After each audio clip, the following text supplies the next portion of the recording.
आपका हमारे चैनल में स्वागत है। आज हम बात करेंगे रिटेनेबिलिटी केपीआई किस तरीके से हम ऑप्टिमाइज़ करते हैं। तो आज का हमारा टॉपिक है high voltage drop rate observe on a cell. ठीक है, कोई हमारा सेल है, किसी साइट का कोई एक सेल है जिस पर हमारा वोल्टेज ड्रॉप काफ़ी ज़्यादा है। तो उस वोल्टेज ड्रॉप को हम किस तरीके से एनालाइज करेंगे, ऑब्जर्व करेंगे, क्या हम काउंटर्स देखेंगे, ठीक है, क्या क्या हम केपीआईज ट्रेंड देखेंगे, वो उस बारे में बात करेंगे। उसके बाद हम कौन से पैरामीटर को ट्यून करेंगे, उसकी वैल्यू क्या रखेंगे, और उसके बाद हमें रिजल्ट क्या मिलेगा प्री पोस्ट केपीआई के लिए, वो चीज़ चेक करेंगे।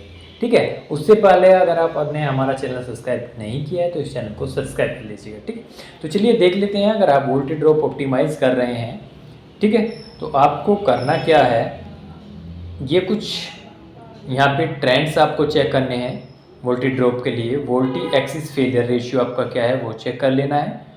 ठीक है, ड्रॉप रेट आपका कितने परसेंट है वो चेक करना है, और इरर अटेम्प्ट्स आपके कितने हो रहे हैं वो चेक कर लेना है। इनके ट्रेंड्स आपको चेक कर लेना है। एक्सेसिबिलिटी और रिटेनेबिलिटी का ट्रेंड्स आपको चेक कर लेना है। Inter frequency execution success rate आपका क्या है उसका ट्रेंड्स चेक कर लेना है। ठीक है, वोल्टेज ड्रॉप एमएमई इनिशिएटेड है या फिर इनोड भी इनिशिएटेड है, वो ट्रेंड आपको चेक कर लेना है।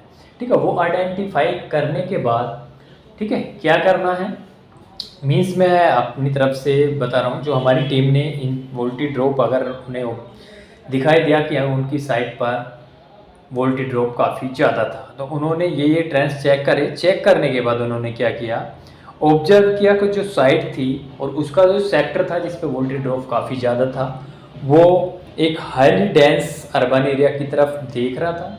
ठीक है, और उसमें भी वो सेल ओवरशूट कर रहा था। ओवरशूट सैंपल्स की वजह से, फुटप्रिंट की वजह से जो आपका वोल्टेज ड्रॉप था काफ़ी ज़्यादा बढ़ रहा था। ठीक है, उसके बाद उन्होंने साइट को चेक किया, सॉफ्टवेयर पे चेक किया और फिजिकली भी चेक किया, तो उन्हें पता चला जो साइट है उस पर जो एंटीना है वो उस तरफ जो सर्व कर रहा है उसमें टिल्ट है ही नहीं। ठीक है, इलेक्ट्रिकल टिल्ट है ही नहीं और आरईटी नहीं है। ठीक है, तो उन्होंने फिर क्या डिसाइड किया, पैरामीटर ट्यून करना। जो कवरेज बेस्ड पैरामीटर होते हैं, रेफरेंस सिग्नल बेस्ड पैरामीटर होते हैं वो। ठीक है, तो रेफरेंस सिग्नल पैरामीटर की वैल्यू उन्होंने चेक की, जिसे हम बोलते हैं सीआरएस गेन। ठीक है, सीआरएस गेन की वैल्यू उन्हें कमांड चलाने के बाद पता चली कि उसकी वैल्यू 300 पड़ी हुई है। ठीक, तो कवरेज जब ओवरशूट करता है तो उसे क्या करना है, ओवरशूटिंग को कम करना है। तो सीआरएस गेन की वैल्यू अभी 300 है, तो कम करने के लिए इस वैल्यू को कम किया गया। ठीक है, तो उन्होंने क्या किया, एक वैल्यू दी। ठीक है, जो पैरामीटर इंप्लीमेंट करता है उसको वैल्यू दी कि सीआरएस गेन की वैल्यू 300 से कर दी जाए कितनी, 0। तो उन्होंने जैसे ही सीआरएस गेन की वैल्यू 300 से 0 करी, जो आपकी ओवरशूटिंग हो रही थी वो कम हो गई। ठीक है, ओवरशूटिंग खत्म हो गई। ओवरशूटिंग खत्म होने की वजह से जो यूजर्स फार एंड के थे वो उस साइड से हट गए। ठीक है, जो उनके आसपास की साइड थी वो उससे लैच हो गई, यानी जो ड्रॉप का रीजन थे, जो एक्टिव यूजर्स ड्रॉप के रीजन्स थे वो क्या हुए, रिमूव हो गए।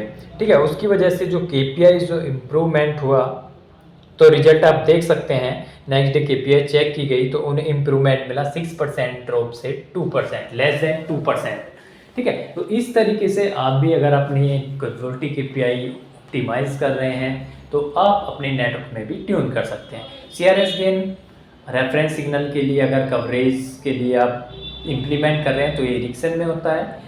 ऐसे ही नोकिया में डीएलआरएस बूस्ट होता है और हुआवे में पीएपीबी पावर होती है। ठीक है, तो इस तरीके से आप अपने नेटवर्क में इन पैरामीटर्स को इम्प्लीमेंट करके आप अपनी वोल्टेज केपीआई को इम्प्रूव कर सकते हैं। ठीक है, तो चलिए मिलते हैं नेक्स्ट वीडियो में, तब तक के लिए धन्यवाद।